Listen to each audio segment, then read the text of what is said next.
देश के सामने जो गंभीर कुछ प्रश्न हैं जिनके बारे में देश जानकारी लेना चाहता है, उन प्रश्नों को आज मैं आपके सामने रख रहा हूं। अभी कोविड के संक्रमण काल में और चाइना सिचुएशन पर कई किस्म के प्रश्न आए और कई किस्म की चर्चाएं हुई हैं।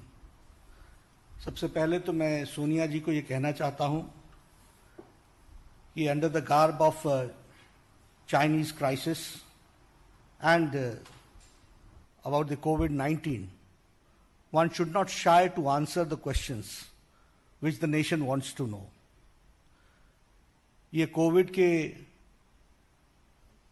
कारण या चाइना की जो सिचुएशन है उसके कारण मूल प्रश्नों से बचने का प्रयास सोनिया जी न करें, क्योंकि भारत की बहादुर फौज सक्षम है देश की रक्षा करने में, देश की सरहदों की रक्षा करने में, और प्रधानमंत्री श्री नरेंद्र मोदी जी के नेतृत्व में देश सुरक्षित भी है, मजबूत भी है और देश के जांबाज हमारे आर्मी के लोग देश की रक्षा करने में सक्षम हैं। उसकी संप्रभुता से लेकर और बॉर्डर्स की रक्षा करने में our army people are capable. The same way, as far as COVID-19 is concerned, under the dynamic leadership of Prime Minister Modi, India has fought COVID-19 in the best possible manner, and we can say that the Corona warriors, the doctors, the paramedics, the staff nurse, the people involved in sanitation, and also the police officials have played a tremendous good role which should be applauded by one and all. तो इसलिए सोनिया जी को इनकी चिंता करने की जरूरत नहीं है। इनकी प्रधानमंत्री जी के नेतृत्व में देश इन सारे विषयों के बारे में सुरक्षित भी है और सक्षम भी है लड़ने के लिए। लेकिन हम गांधी परिवार से उनके किए गए कर्मों के बारे में, the sins, the deeds which they have done during the governance, the people of India, 1.3 billion people of India want to know about it. 130 crore का देश जानना चाहता है कि आपने सत्ता में रहते हुए क्या क्या काम किया और किस तरीके से आपने देश के विश्वास के साथ विश्वासघात किया है, उसकी जानकारी लेना चाहता है। मैंने कुछ दिन पहले, 2 दिन पहले ट्वीट करके राहुल गांधी फाउंडेशन के विषय पर प्रश्न उठाए थे। आरजीएफ पर मैंने प्रश्न उठाए थे।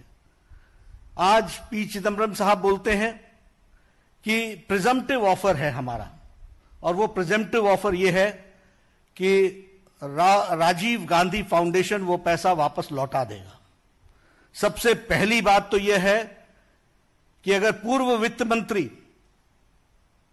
जो खुद बेल पर हो, हम समझ सकते हैं व्हाट आर द क्रेडेंशियल्स, लेकिन उसके द्वारा यह स्वीकारना होगा, इट इज एन एक्सेप्टेंस कि देश के अहित में राजीव गांधी फाउंडेशन ने फंड्स भी लिए और उन फंड्स को नैतिकता के आधार पर जो नहीं लेना चाहिए था, जो नियमों के अनुसार नहीं लेना चाहिए था, वह लेने का प्रयास हुआ है। और इस परिवार का हम सब जानते हैं एक ही तरीका है, authority without responsibility. Speak whatever you like about anybody, whenever and wherever you wish, and you are not there to answer the questions which the nation wants to know. Here I am asking from Sonia Gandhi ji, 10 questions today, 10 questions I am asking. And the nation wants to know, the country wants to know, the country fellow man wants to know that what is the answer which he can give. First question is, that countries like China has donated through Chinese embassy to Rajiv Gandhi Foundation from 2005 to 2009. आज सुबह मुझे बताया गया कि एक ही बार लिया है। It is a continuous flow of money from Rajiv Gandhi Foundation, from Communist Party of China, from the Chinese government through Chinese embassy. Not only this, the tax havens of Luxembourg donated Rajiv Gandhi Foundation every year between 2006 to 2009. Now you can understand, Luxembourg the tax havens, जहां हवाला में हवाला होता है, ऐसी जगह से Rajiv Gandhi foundation को पैसा मिलना, यह किस बात को इंगित करता है? The same way NGOs and companies who had deep commercial interests, they have donated money to Rajiv Gandhi Foundation. देश जानना चाहता है, first of all, it's a shame. It's a sacrifice of the national interest by accepting money from foreign powers in personal trust. This is what I would like to say straight and forward. That it is a shame sacrificing the national interest by accepting money from foreign powers in personal trust. And the country wants to know what conspired between Rajiv Gandhi Foundation and the government of Chinese embassy, government of China. This is the first question which I would like to raise. The second question is कि एक बहुत जल्दी थी. There was tremendous hurry to enter into the East Asia FTA, जिसको हमने बाद में RCEP के नाम से जाना, Regional Comprehensive Economic Partnership. What was the haste? What made Kamal Nath to commit that yes, we will be part of this East Asia FTA, in which China was also there? यह प्रश्न देश जानना चाहता है और यहीं पर नहीं रुकता है.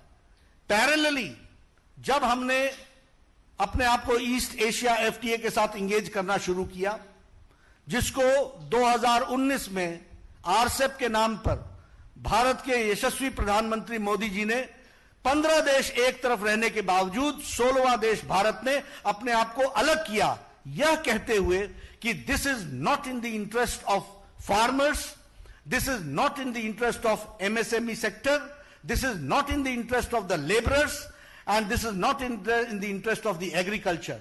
इसको ध्यान में रखते हुए मोदी जी ने इससे अपने आप को अलग किया.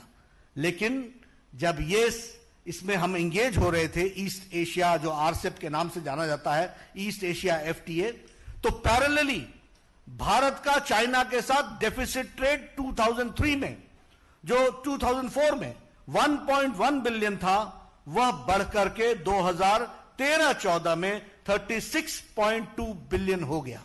And this was a deep crisis and weakening of the Indian economy done during the UPA regime. Now this second question is, what was the need to be in a hurry to come to engage in RCEP? Number one. Number two, the question is that parallelly, how the India's trade deficit gained, and from 1.1 billion dollars, it reached to 36.2 billion dollars, US dollars. This is what we have to understand.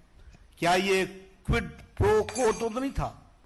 ये कहीं Chinese embassy के द्वारा Rajiv Gandhi foundation को पैसे के कारण ये quid pro को तो नहीं था. यह भारत की जनता जानना चाहती है. The third question which I would like to say, what is the exact relationship between Indian National Congress and the Communist Party of China? What is the MOU? What is the unsigned MOU and what is the signed MOU?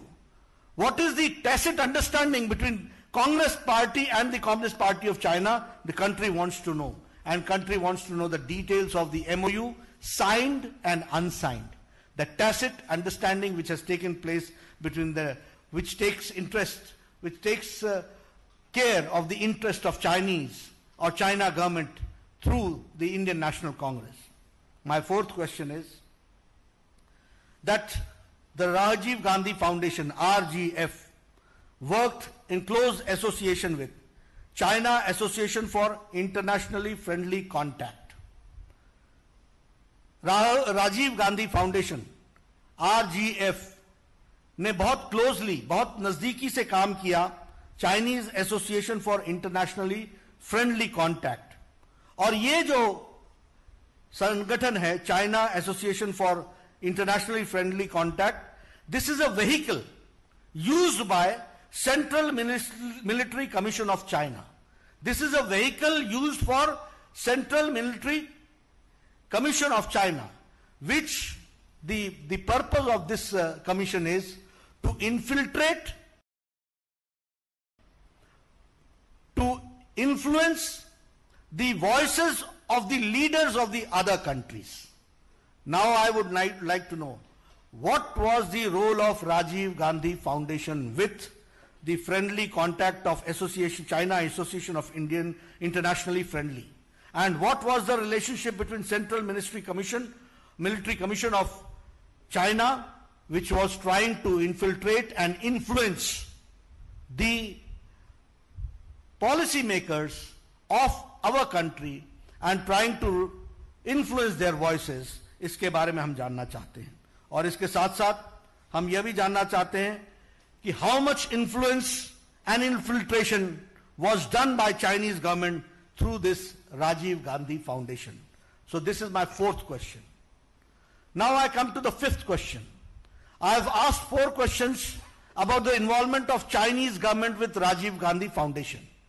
Now the fifth question is related to the PM National Relief Fund.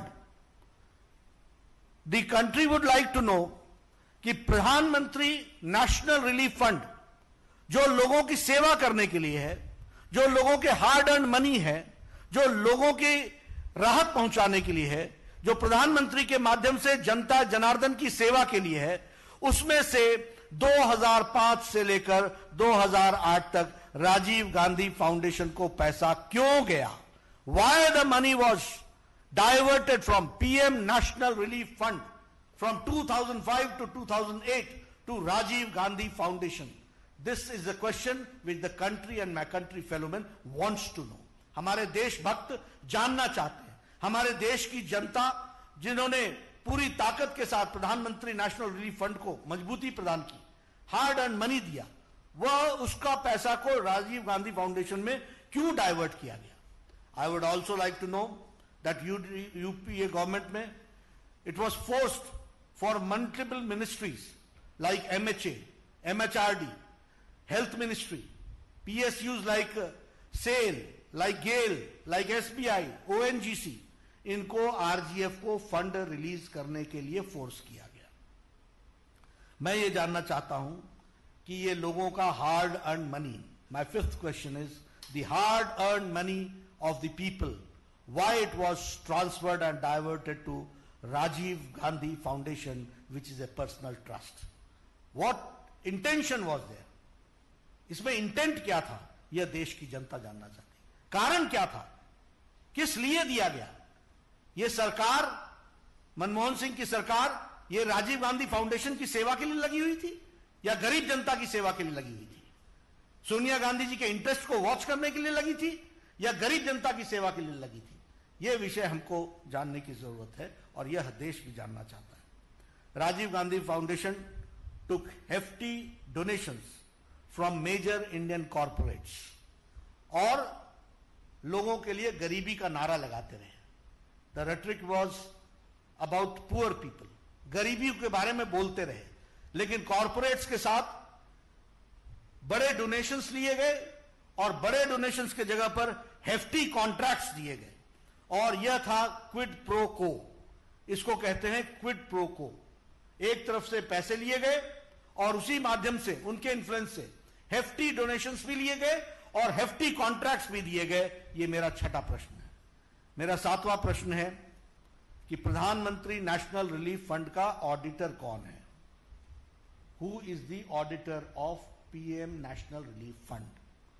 The auditor was Thakur, Vaidyanathan and Iyer Company. This was founded by Mr. Rameshwar Thakur, who happened to be the Minister of Finance, State Minister, Union State Minister of Finance. अब आप देखिए national interest कैसे compromise होते हैं। And he was MP of Rajya Sabha for 2 terms. And he was governor of 4 states, 4 states का वो governor था। तो ऐसे Rameshwar Thakur his company was the auditor of PM National Relief Fund for decades together, Country wants to know कि ऐसे लोगों को इस तरीके का कॉन्ट्रैक्ट देकर के क्या सरकार करना चाह रही थी? और आपको यह भी मालूम होना चाहिए कि PM नेशनल रिलीफ फंड में एक ट्रस्टी इंडियन नेशनल कांग्रेस का प्रेसिडेंट भी है। इसलिए मैंने कल आरोप लगाया था कि PM नेशनल रिलीफ फंड का trustee Sonia Gandhi, PM Rajiv Gandhi foundation का की चेयरपर्सन सोनिया गांधी, खुद पैसा निकालो और खुद अपने ट्रस्ट में डालो। Nation wants to know, the country wants to know, ये मैं आपको बताना चाहता हूं, देश के लोग जानना चाहते हैं। राजीव गांधी फाउंडेशन को आज 2019 में 100 करोड़ का corpus as on evaluated on 2019। मैं जानना चाहता हूं कि राजीव गांधी फाउंडेशन को जवाहर भवन के नाम पर वह जमीन करोड़ों की परपेचुअल लीज पर कैसे दी गई? Why was it given and why was it selected only to be given at such a costly place on a perpetual lease? यह भी देश जानना चाहता है। डॉक्टर मनमोहन सिंह ने 100 करोड़ रुपए इनको 1991 के बजट में दिया। उसके बाद कंटिन्यूअस मिनिस्ट्रीज ने, वेरियस मिनिस्ट्रीज ने इनकी फंडिंग की, PSUs ने फंडिंग की। But now the people of India wants to know that why the accounts of Rajiv Gandhi Foundation refused for the CAG auditing. क्यों auditing नहीं हुई? Why it was refused? Why RTI was not applicable in Rajiv Gandhi Foundation? ये इनके अधिनायकवाद का, ये इनका अहंकार का सूचक है। ये कुछ भी कर गुजरेंगे, नियम को धत्ता दिखाएंगे, कानून को धत्ता दिखाएंगे, लेकिन उसके बावजूद भी जो मर्जी होगी वो करेंगे। और आज हम ये जानते हैं कि यह न इसकी CAG ऑडिटिंग है और न ही ये RTI के अंदर आता है। ये क्या कारण है? कंट्री वांट्स टू नो, ये मैं आपके सामने बोलना चाहता हूं। और मैं डॉक्टर मनमोहन सिंह से कहूंगा कि what is Sonia Gandhi to hide, number 1, and number 2, Manmohan Singh ji, what have you to say on this monumental loot and the organized plunder of public money? What has Manmohan Singh to say about this monumental loot and about the plunder of the public money? Now my 9th question is, Rajiv Gandhi Foundation not only took money and there were scams, but it also gave donations, dodgy donations. पैसा तो लिया ही लिया, देने का भी काम किया, और वो देने का काम डॉजी तरीके से किया गया। I would like to know कि राजीव गांधी फाउंडेशन ने इन डोनेट ने कैसे डोनेट किया राजीव गांधी चैरिटेबल ट्रस्ट को, जो कंट्रोल्ड होती है बाय फैमिली, परिवार के द्वारा चलती है, on by Christian missionary organization known as World Vision. अब आप देखिए, पब्लिक मनी को ट्रस्ट में लाओ, ट्रस्ट से प्राइवेट ट्रस्ट में ट्रांसफर करो, और प्राइवेट ट्रस्ट में ट्रांसफर करके उसको अपने निजी स्वार्थों के लिए इस्तेमाल करो। यह काम पकड़ा, और ऑडिट मत कराओ, RTI ना पूछने दो। यह 21वीं शताब्दी के भारत में चल रहा था, यह इस तरीके की गतिविधि चलती रही। Now my 10th and the last question is, आपने बड़ा हल्ला किया, बहुत हल्ला किया मोहिल चोकसी के बारे में, गले फाड़ फाड़ कर मोहिल चोकसी की बात की आपने, जोर जोर से बात की। और ये जो हमारे शहंशाह है, शाही शहंशाह, इन्होंने भद्दे शब्दों का इस्तेमाल करते हुए शब्दों की भी गरिमा नहीं रखी। मैंने उस दिन भी कहा था कि शब्दों के चयन से परिवार के संस्कार का पता चलता है। We come to know about the tradition, about the families tradition, but which type of language they use for honourable prime minister we all know, कैसे शब्द इस्तेमाल किए। लेकिन मैं यहां, मेरा अंतिम प्रश्न 10वां प्रश्न है कि मोहिल चौकसी से आपने राजीव गांधी फाउंडेशन में पैसा क्यों लिया, और आपने मोहिल चौकसी को लोन क्यों दिया, और यह सब करने के बाद बदनाम करने के लिए हमारे यशस्वी प्रधानमंत्री पर आरोप लगाते हो। देश जानना चाहता है कि मोहिल चौकसी से राजीव गांधी फाउंडेशन का क्या संबंध है, और आपने उसको लोन देने में किस किस प्रकार से मदद की है, यह देश जानना चाहता है। मित्रों, ये हाथी के दांत दिखाने के और हैं और खाने के और हैं। ये राजनीति लंबे समय तक आरोपित करके जिस तरीके से इन्होंने की है, भारत की जनता जाग चुकी है। मोदी जी के नेतृत्व में राजनीति की संस्कृति बदल चुकी है। Congress and corruption are synonym to each other, वह जा चुका है। आज सेवा भाव से भारत का विकास, सबका विश्वास और सबका साथ लेकर के चलने की बात है। और मैं रीइटरेट करता हूं भारतीय जनता पार्टी के राष्ट्रीय अध्यक्ष के दृष्टि से, हैसियत से, कि हमारी पार्टी यशस्वी प्रधानमंत्री श्री नरेंद्र मोदी जी के सारे कार्यक्रमों से पूरी ताकत से जनता तक पहुंचाएगी और विकास में अपना पूरा योगदान करेगी और भारत की तस्वीर बदलने में कोई कसर नहीं छोड़ेगी। और साथ ही साथ ये दोहरे चेहरे रखने वाले राजनेताओं को भी पर्दाफाश करने में हम कोई कसर नहीं छोड़ेंगे। हम इस बात को आपके सामने कहना चाहते हैं। आपने मेरी बात सुनी है, आपका बहुत बहुत धन्यवाद। देश से जो उठाए मैंने प्रश्न है, मुझे पूरा विश्वास है कि कांग्रेस पार्टी इस पर जवाब देने की हिम्मत करेगी। मैं चाहूंगा कि वह जरूर करें प्रजातंत्र के अंदर। धन्यवाद मित्रों। बहुत बहुत शुक्रिया।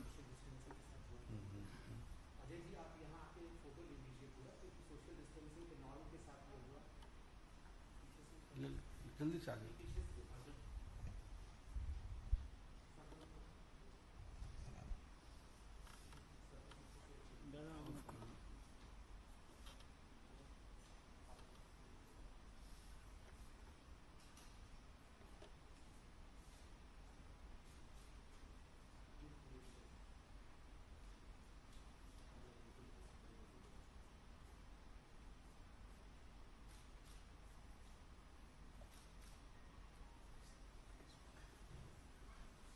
Thank you.